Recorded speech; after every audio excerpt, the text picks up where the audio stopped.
Hello and welcome, I'm your host Elizibar, and we're going to talk about a book I backed on Kickstarter, right here, Wendigo Wood, #1.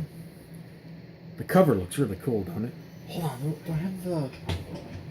There's like a bunch of stuff that came with this, like prints, and...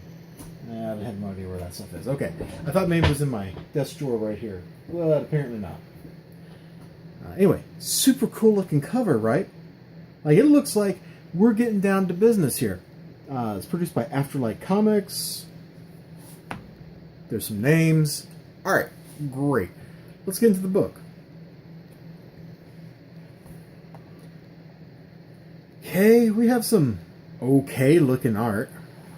It definitely looks like an indie book. The most detailed character in the book, in these pages, is the baby. And we get tons and tons of these really murky, dark, flat angles as they're talking here. This looks like it was shot like these. The camera angles were chosen by a soap opera director.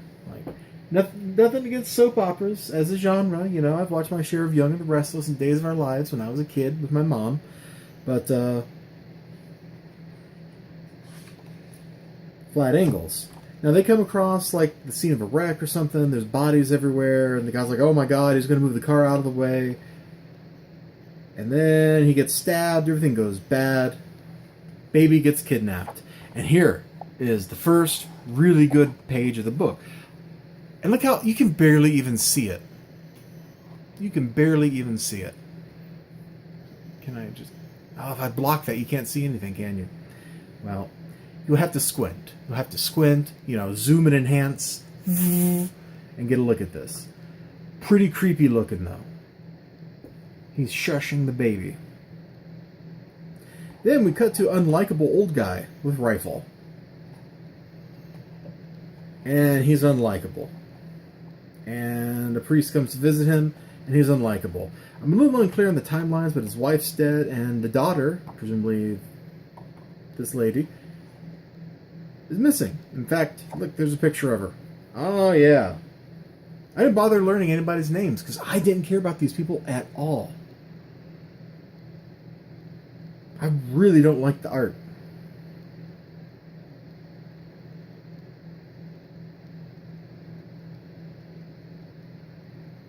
The art does absolutely nothing for me. It really looks like an indie book.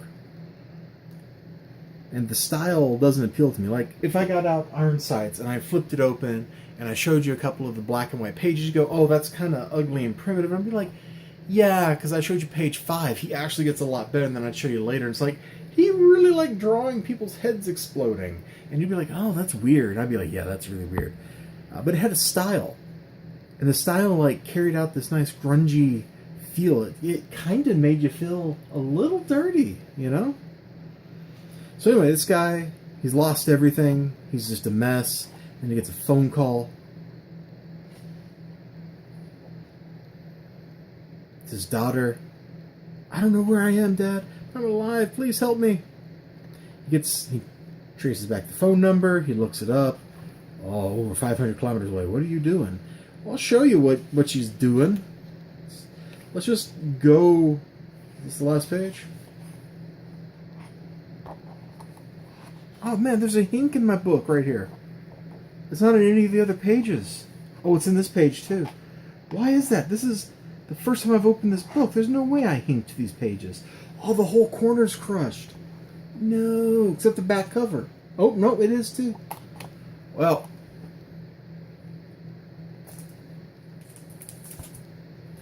Oh, there's some of the stuff. It doesn't feel like this. It must have been hinked when they were packing it. Oh, that's terrible. Anyway, not that you can really see what's going on because of how dark the pages are. This coloring is muddy. You can't see anything. Hold on, where's... Now I gotta find something. I gotta find a book.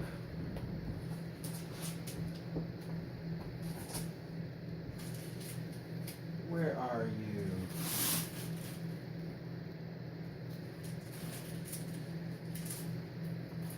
Aha! Alright.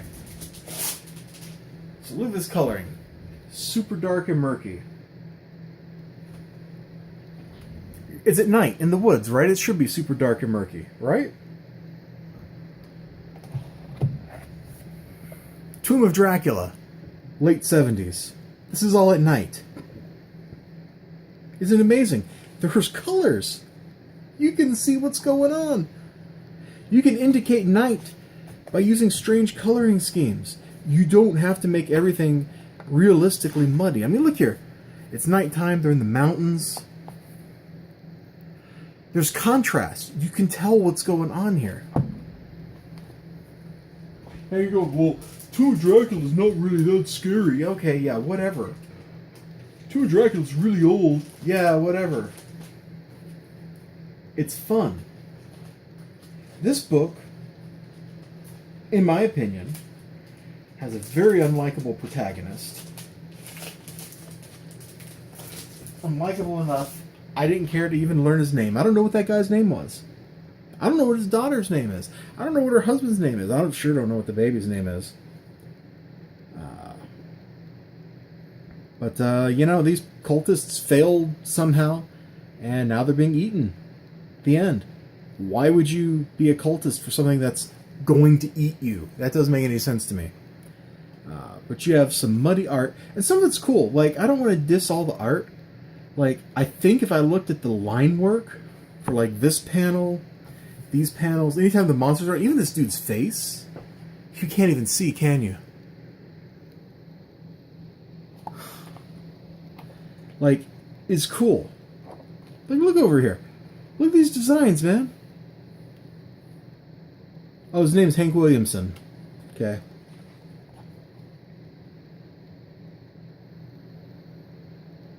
Well, this looks really cool. Why doesn't the book look like this on the inside? Anyway, I kind of feel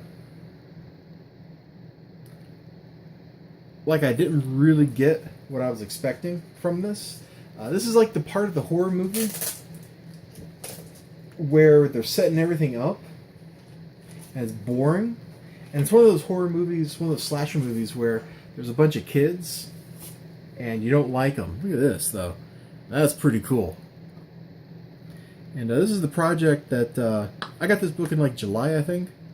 And I didn't read it until now. But it's like the part of the scary movie, like in the slasher flick, the slasher flick, where we're meeting all the really annoying teenagers who you are actually going to enjoy watching get killed, as opposed to Halloween, where you feel sympathetic for the teenagers, because at least like one of them, maybe two of them, are decent human beings. Here, I didn't like this guy. He wasn't sympathetic at all. The husband is an idiot. The wife is only marginally less so. I feel sorry for the baby, but the baby didn't get eaten, so, you know, the hope still remains. And if we're just supposed to feel like, oh, this guy is going to go rescue his grandkid, alright, well, that's fine, but I don't like the guy. And the baby's just a baby, so what's it got going on, you know? Needless to say, I didn't really care for it. The writing didn't compel me. The art doesn't compel me. It didn't feel like atmospheric. I was going to say spooky, but that's wrong. It did not feel atmospheric. And yeah, that's it. If everything looked like the cover, we'd be having a completely different story. Look at this smudgy, inky stuff everywhere. The cover looks really good. If the book looked like the cover, I'd be like, oh man, this is a really great book. Because the art can carry a story. Like, art can compensate a lot for characters and writing that aren't compelling. And art can keep your interest long enough that you can make it through that weak first chapter of the story into the second chapter where it starts getting serious. I don't know that I can recommend checking out number 2 when it goes up on Kickstarter. The folks at Afterlight Comics, I'm sorry I gave you a bad review, but keep making stuff, and who knows? Maybe I'll pick up Wendigo Wood's number 2, you know? I probably won't back the Kickstarter, but maybe I'll pick the book itself up because I'll see it in the store or something, and I'll go, yeah, That's pretty cool. You never know. You never know. You all have a great day. Remember to like, comment, subscribe, all that good stuff. And I'll see you next time. Bye-bye.